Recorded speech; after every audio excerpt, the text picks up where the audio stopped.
Bismillahirrahmanirrahim. Imam Malik rahimahullah berkata, ya, man za'ama fil islami bid'atan yaraha annaha hasanah faqad za'ama anna Muhammadan khana risalah. Ya, barang siapa yang mengatakan adanya bid'ah hasanah di dalam Islam secara tidak langsung, secara langsung sekalipun dia telah menuduh Nabi berkhianat, tidak jujur dalam menyampaikan risalah. Ya. Yang pertama, kelaziman buruk yang dia peroleh adalah membantah firman Allah. Ya, yang Allah katakan di dalam surat Al-Maidah ayat 3, al-yauma akmaltu lakum dinakum wa atmamtu alaikum ni'mati wa raditu lakumul Islam madina. Hari ini kata Allah telah kusempurnakan bagi kalian agama kalian. Agama Islam telah sempurna. Maka secara tidak langsung inilah yang pertama kesan-kesan buruknya, dia bantah firman Allah.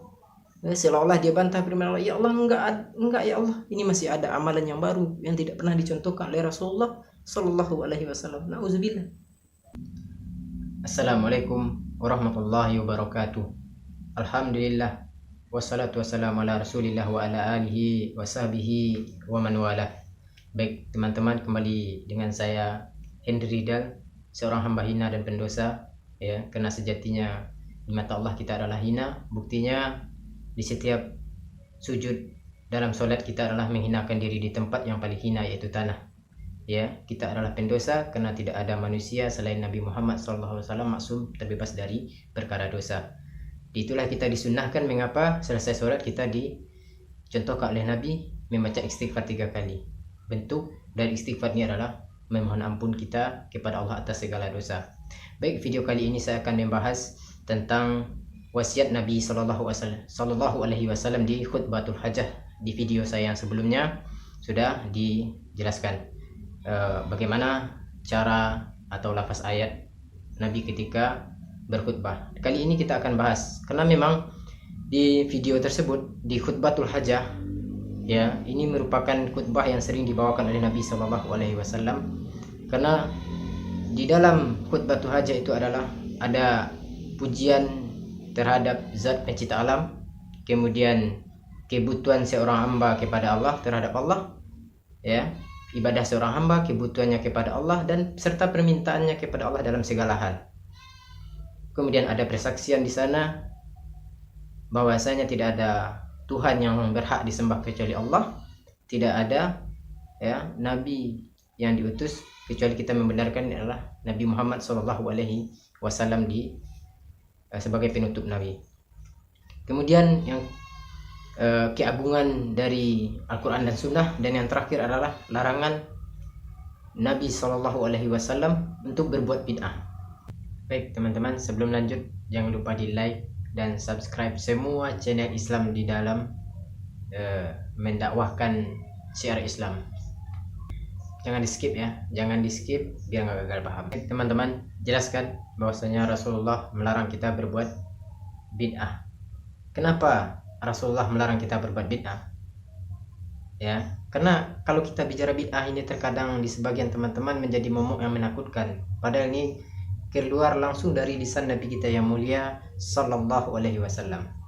Beliau melarang berbuat bid'ah, ya, karena di syahadat kita yang paling kuat menghancurkan kalimat la ilaha illallah adalah kesyirikan, ya. Sedangkan yang paling kuat menghancurkan kalimat Muhammad Rasulullah adalah berbuat bid'ah. Maka itulah sebabnya kita dilarang berbuat bid'ah. Rasulullah telah wafat, artinya adalah Islam telah sempurna sebagaimana firman Allah, al-yauma akmaltu lakum dinakum. Jadi tidak ada bid'ah yang baik atau bid'ah hasanah dalam Islam. Maka di video ini saya akan menjelaskan hadis perkataan ulama, ya, tentang jelek buruknya pelaku bid'ah. Maka di antaranya adalah, ya, hadis Nabi Shallallahu Alaihi Wasallam melarang kita berbuat bid'ah meskipun itu kita pandang baik. Hadis yang masyhur pernah kita dengar di khotib-khotib, hadis yang diriwayatkan Imam Bukhari dan Muslim, man amila amala laisa alaihi amruna fiha fawaruddun. Ya, barang siapa yang beramal yang tidak ada contoh sebelumnya dari kami, maka amalannya tertolak. Ya, maka tidak ada jalan, cara, alat dalam rangka kita mendekatkan diri kepada Allah Subhanahu wa taala kecuali dengan jalan yang telah ditempuh oleh salafus saleh terdahulu, yaitu para sahabat, tabi'in, dan yang dicontohkan oleh Rasulullah Sallallahu Alaihi Wasallam. Maka jelas di hadis ini tidak ada amalan yang baik yang tidak ada dalilnya, maka itu adalah bid'ah. Baik teman-teman, kita akan jelaskan 5 kezaliman, 5 kelaziman buruk yang akan langsung diperoleh oleh pelaku bid'ah yang mengatakan adanya bid'ah yang baik dalam Islam. Ya. Kenapa? Karena kalau seandainya ada amalan yang baik setelah beliau wafat, tentunya ini perkara yang tidak masuk akal. Kalau memang itu baik, tentunya para sahabat, Rasulullah, tabi'in telah mendahului kita kalau memang itu baik. Maka ada 5 kelaziman buruk, konsekuensi buruk yang akan diperoleh langsung oleh pelaku bid'ah, ya, yang mengatakan adanya bid'ah hasanah dalam Islam. Ya, yang pertama, kelaziman buruk yang diperoleh adalah membantah firman Allah, ya, yang Allah katakan di dalam surat Al-Maidah ayat 3, al-yauma akmaltu lakum dinakum wa atmamtu alaikum ni'mati wa raditu lakumul Islam madina. Hari ini kata Allah telah kusempurnakan bagi kalian agama kalian. Agama Islam telah sempurna. Maka secara tidak langsung inilah yang pertama konsekuensi buruknya, dia bantah firman Allah. Seolah-olah dia bantah firman Allah, ya Allah, enggak ya Allah, ini masih ada amalan yang baru yang tidak pernah dicontohkan oleh Rasulullah Sallallahu Alaihi Wasallam. Nauzubillah. Ya, yang kedua kelaziman buruk yang diperoleh oleh pelaku bid'ah adalah dia telah menuduh Rasulullah Sallallahu Alaihi Wasallam berkhianat, tidak jujur dalam menyampaikan risalah yang beliau emban. Ya, kenapa? Ya, karena Imam Malik rahimahullah berkata, ya, man za'ama fil islami bid'atan yaraha annaha hasanah faqad za'ama anna Muhammadan khana risalah. Ya, barang siapa yang mengatakan adanya bid'ah hasanah di dalam Islam secara tidak langsung, secara langsung sekalipun dia telah menuduh Nabi berkhianat, tidak jujur dalam menyampaikan risalah.